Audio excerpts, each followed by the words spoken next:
Olá, meus amigos, muito bom dia, mas muito bom dia mesmo. Que o Deus Todo-Poderoso, o Deus de Abraão, o Deus de Isaac, o Deus de Israel, venha iluminar o entendimento de cada um de vocês. Cada um tenha o entendimento esclarecido, iluminado, para que possa entender a vontade do Senhor Deus, o Altíssimo, e fazer a sua vontade. Isso significa ser servo. O servo almeja saber qual é a vontade do seu Senhor para a sua vida, a fim de que venha obedecê-lo e então continuar sendo servo. Que Deus ilumine o seu entendimento. Aliás, por falar em entendimento, nós... Isso é muito glorioso. Veja só o que o Espírito Santo nos dá através do apóstolo Paulo. Ele diz o seguinte, que o Deus deste século cegou os entendimentos dos incrédulos. O Deus com letra minúscula, quer dizer, o diabo.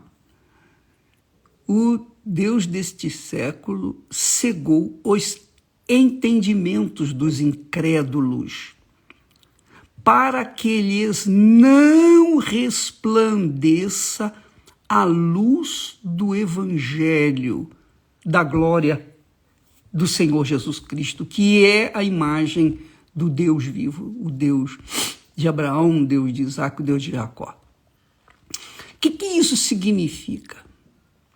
Aí você vai entender agora por que tantas pessoas dizem assim, puxa, bispo, eu tenho falado de Jesus para o meu marido, a minha esposa, os meus filhos, meu pai, minha mãe, para os meus entes queridos, para os meus amigos, mas eles não entendem, eles não têm noção. Eu falo uma coisa, eu falo sobre a grandeza de Deus, eles entendem tudo como sabedoria do homem. E eles não sabem que a sabedoria que o homem tem, essa sabedoria Deus emprestou para o ser humano, para todos os seres humanos, todos, para que os seres humanos, com essa sabedoria, viessem construir pontes, aviões, computadores, internet, para que essa sabedoria viesse dar à luz a tudo que nós vemos nesse mundo. Mas quando esse pessoal que dá à luz, que cria, faz a criação de todas as coisas extraordinárias, o médico recebe sabedoria para curar, o dentista também da mesma forma, o engenheiro para construir pontes, edifícios, etc. Então, a sabedoria vem de Deus, do Altíssimo Deus. Não significa dizer que essas pessoas sejam de Deus, não. Porque, veja só, isso significa que Deus emprestou-lhes sabedoria, porque Deus é sabedoria. Deus é saber, e Ele empresta essa sabedoria para todos os seres humanos, todos. Aí não tem servo nem serva, são todos. Para que estes sábios, ou melhor, para que essas pessoas que têm a sabedoria de Deus venham construir, venham desenvolver as cidades, os países, etc. Mas quando essas pessoas morrem, essa sabedoria volta para Deus. Volta para Deus. Então, veja só, amiga e amigo. Embora as pessoas tenham toda a sabedoria para fazerem a ciência desenvolver, crescer e multiplicar, ainda assim, o entendimento dessa gente está bloqueado. É o que o apóstolo diz. Ele diz, o Deus deste século cegou, obstruiu os entendimentos dos incrédulos. Então a pessoa entende de medicina, entende de engenharia, entende de computador, entende de internet, entende da ciência deste mundo, mas ela não consegue entender a palavra do Senhor Deus. E por conta dessa ausência de entendimento espiritual, essas pessoas sofrem, mesmo sendo sábias. Alguém disse assim, ô bispo, diga para mim, o senhor não cura, o senhor não curou, não fez tanta coisa, e por que o senhor tomou a vacina? É gente que não pensa, que não raciocina, porque se pensasse não fazia essa pergunta. A mesma coisa foi feita com Jesus. Um dos ladrões falou, Senhor, o senhor não curou tantos, não fez tantos milagres, por que o senhor está aí agora? Se o senhor é o que o senhor diz que é, então saia da cruz e livra-nos também dessa cruz.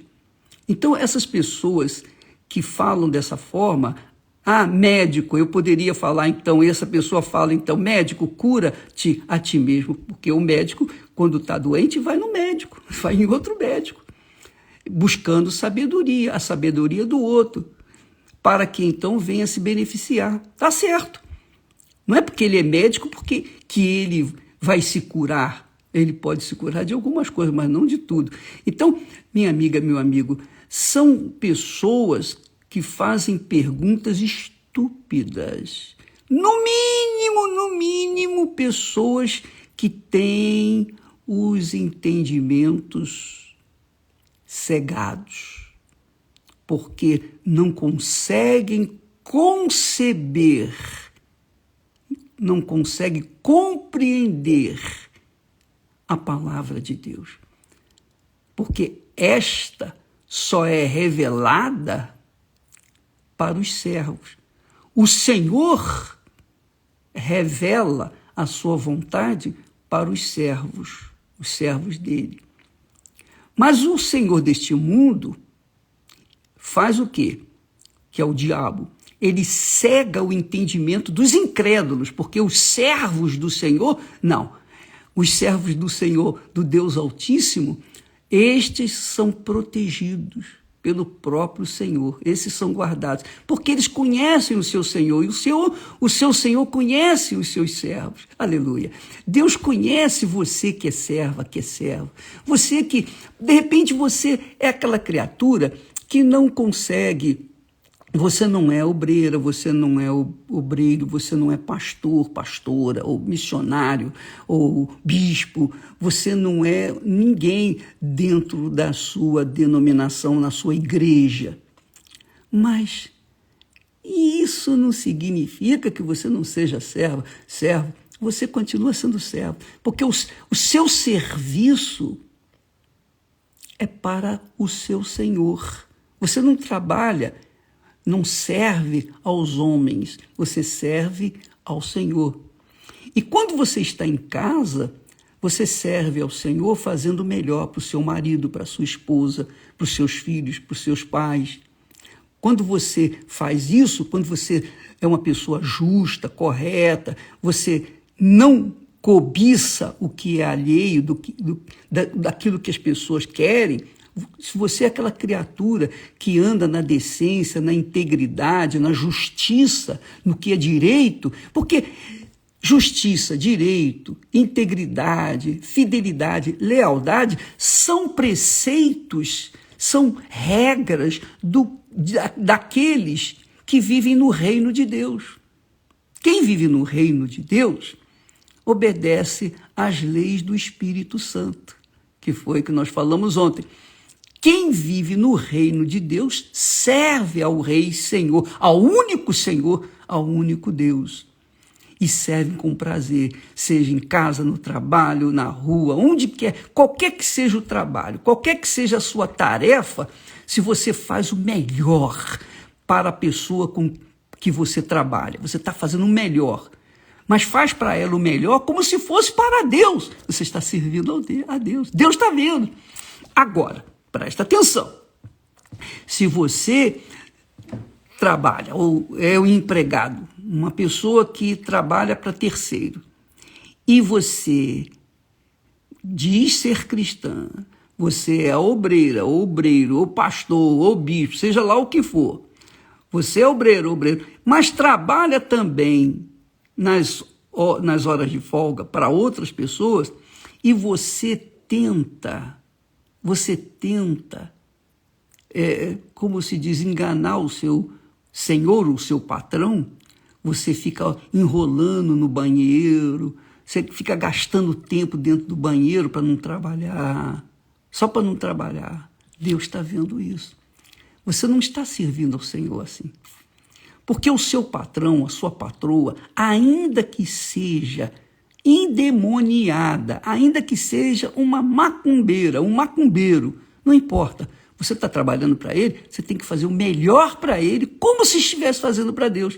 O seu testemunho, a sua vida correta, íntegra, você trabalhando assim, é justo. Você ganha o seu salário, você recebe o seu salário, porque você não é obrigado a trabalhar assim, não é? Mas você trabalha, então tem que dar o melhor. Você não recebe o seu salário, você não gosta de receber o seu salário integral, então você tem que dar o seu tempo integral, dar o seu melhor para o seu Senhor. E isso é justo.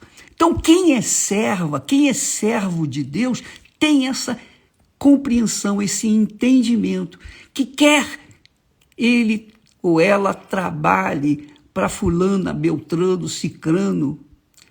Se ela é serva de Deus, ela vai dar o melhor de si para o fulano, cicrano, beltrano. Por quê? Porque no fundo ela está servindo a Deus. Então, todos nós somos servos. Todos nós. Não existe Senhor nesse mundo. O único Senhor que existe é o Senhor Deus, o Todo-Poderoso Senhor dos céus e da terra. Agora, os incrédulos têm no diabo o seu senhor. Os incrédulos têm no inferno o seu senhorio. O reino do inferno é o reino onde eles vivem, porque eles são injustos, querem roubar, querem se prostituir, querem adulterar, querem tirar proveito dos mais fracos, querem se prevalecer da autoridade que eles têm para impor as suas vontades.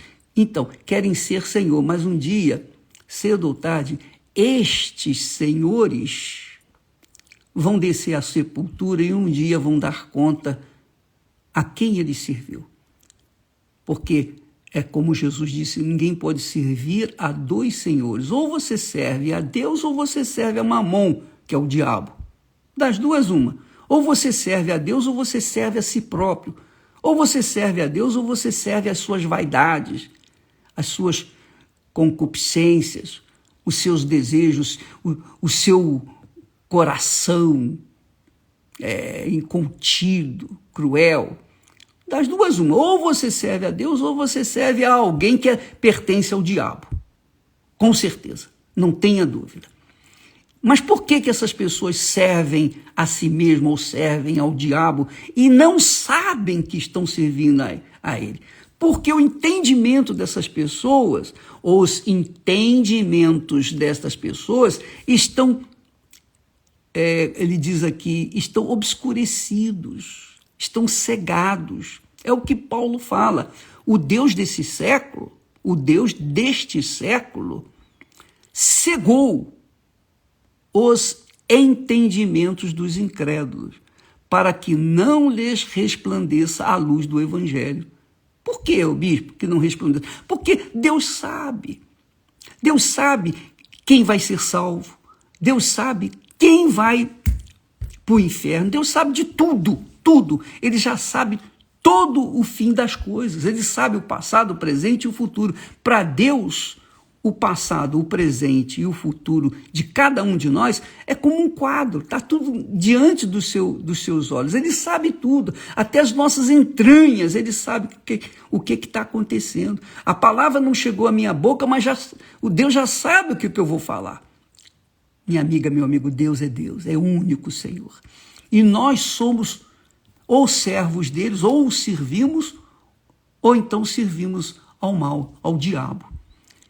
Mas, se servimos ao diabo, é porque o nosso entendimento ainda está obscurecido, está bloqueado.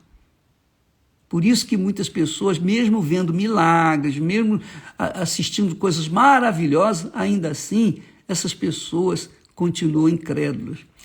Isso aconteceu na época de Jesus. Jesus ressuscitou Lázaro, que havia morrido 4 dias antes. Mesmo assim, não acreditaram nele. Jesus curou 10 leprosos de uma só vez. Apenas um voltou para agradecer. Os demais foram embora, cuidar da vida deles. Então, por quê? Porque a luz do Evangelho resplandeceu na vida daquele único que voltou. Por isso Jesus disse para ele, olha, só você que voltou e os outros. E Jesus disse, vai, a tua fé te salvou. Quer dizer, ele foi salvo. Os outros 9 foram curados, mas não foram salvos. Então, amiga e amigo, isso se deve à cegueira dos entendimentos, a cegueira que está sobre a face da terra. A cegueira da face da terra. Então, se você é serva de Deus, você sabe que você vive no reino de Deus, mesmo nesse mundo, você vive do reino de Deus e, obviamente, você vai se conduzir, você vai ter um comportamento justo, correto, íntegro. Não é só na hora de dar o troco, não. Você dá o troco certo todo o tempo. Você faz o que tem que ser feito, o que é justo, o que é correto, porque Deus é justiça. Deus é justiça. Você quer o Espírito Santo? O Espírito Santo é justiça. Se você vive na injustiça, como é que ele vai descer sobre você? Não tem jeito. Você tem que saber que o Espírito Santo é o Espírito da verdade. Se você vive na mentira, como é que você quer receber o Espírito Santo, que é o Espírito da verdade? E você que diz que tem o Espírito Santo, que é o Espírito da verdade, mas vive na mentira, no engano, então como é que você pode ter a maior cara de pau e dizer, não, eu tenho o Espírito Santo porque eu falo em língua, blá, blá, blá, blá, blá.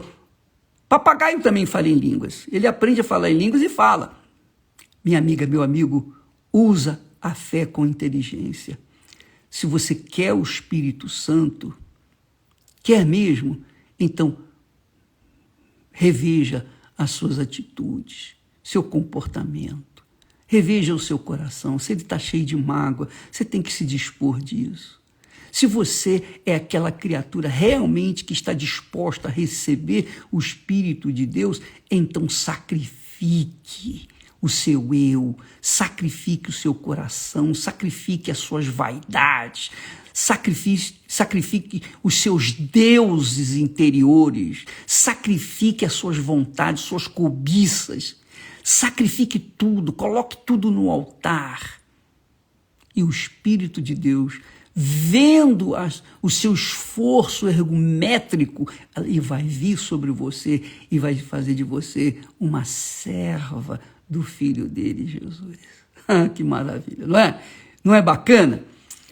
Pois bem, minha amiga, meu amigo, eu posso falar por mim, eu era incrédulo. Quer dizer, eu tinha religião, mas eu era incrédulo. O meu Deus não era o Deus da minha religião. O meu Deus era minha mãe, era minha deusa. Mamãe era minha princesa, rainha, era minha deusa. Eu a amava acima de tudo, inclusive de Deus. Deus estava em segundo plano, ela era a primeira. Tanto quando eu chegava em casa da escola, a primeira coisa que eu falava, cadê mamãe? E ela era a minha princesa, a minha rainha. quando eu conheci Jesus, eu tive que abrir mão do meu primeiro amor, que era minha mãe. E aí sim, aí sim, Deus se revelou para mim. Ele se revelou. Ele abriu o meu entendimento e me revelou a sua palavra, a sua vontade, para que eu pudesse segui-lo, para que eu pudesse servi-lo. Talvez esse seja o seu problema. Você tem no seu filho, na sua filha, no seu pai, na sua mãe, no seu noivo, na sua noiva, na sua namorada, namorado, seja lá quem for, no seu trabalho, no seu nome, né? Você tenha no seu sucesso o seu Senhor, o seu Deus. E enquanto você não abrir mão disso, você vai gemer, porque você vai estar com o seu entendimento escurecido, cegado pelo próprio Satanás. Bem, essa é uma atitude que cada um tem que tomar por si próprio. Eu não posso impor a ninguém essa fé. Essa fé é passada, mas eu sei que muita gente continua com os entendimentos cegados e por isso não conseguem se converter, não conseguem crer na palavra de Deus. Isso é crer, sabia? É crer. Deus mandou Jesus, a última coisa que Jesus fez foi dizer para os discípulos, vão pelo mundo afora, pregam o evangelho a toda criatura. Quem crer é porque foi revelado. Quem crê é porque teve o seu intelecto, o seu entendimento liberto da cegueira. Quem crer, mas também tem que ser batizado. Quer dizer, tem que ser sepultado com o Senhor Jesus, para que então venha ser salvo. Então, há que se lutar, há que se fazer tudo o que se possa fazer para conquistar a salvação. Porque esta, minha amiga, meu amigo, não é para qualquer um. A maioria perde, Jesus disse isso. Muitos são chamados, poucos escolhidos. A porta é estreita, apertada. Poucos conseguem entrar nela, porque também são poucos os que sacrificam a sua vida para servirem ao Senhor Jesus. Você, minha amiga, meu amigo, que me assiste nesse momento, você tem colocado toda a sua força, todos os seus esforços, todo o seu coração, toda a sua mente num sonho, num objetivo. Mas quando você conseguir alcançar esse objetivo, você vai ver que não valeu a pena, porque ele não vai te dar o que você gostaria de ter, porque aí vai nascer outros sonhos, outros objetivos, e assim as pessoas vão correndo atrás do vento. Essa é a realidade. Então, Paulo fala lá, o Deus deste século cegou os entendimentos dos incrédulos, para que não lhes resplandeça a luz do Evangelho da glória do Senhor Jesus Cristo, que é a imagem de Deus. Tá bom? Eu espero tê-los ajudado. Todas essas informações, as mensagens que nós colocamos aqui no Instagram diariamente, elas estão disponíveis para todas as pessoas, todos, quem quiser. Quem crê, pratica. Quem não crê, paciência. Eu não vou tentar convencer ninguém a respeito daquilo que está escrito, daquilo que é a palavra de Deus, porque isso só o Espírito Santo pode fazer. Tá bom? Muito obrigado. Deus abençoe a todos em nome do Senhor Jesus e até amanhã. Graças a Deus.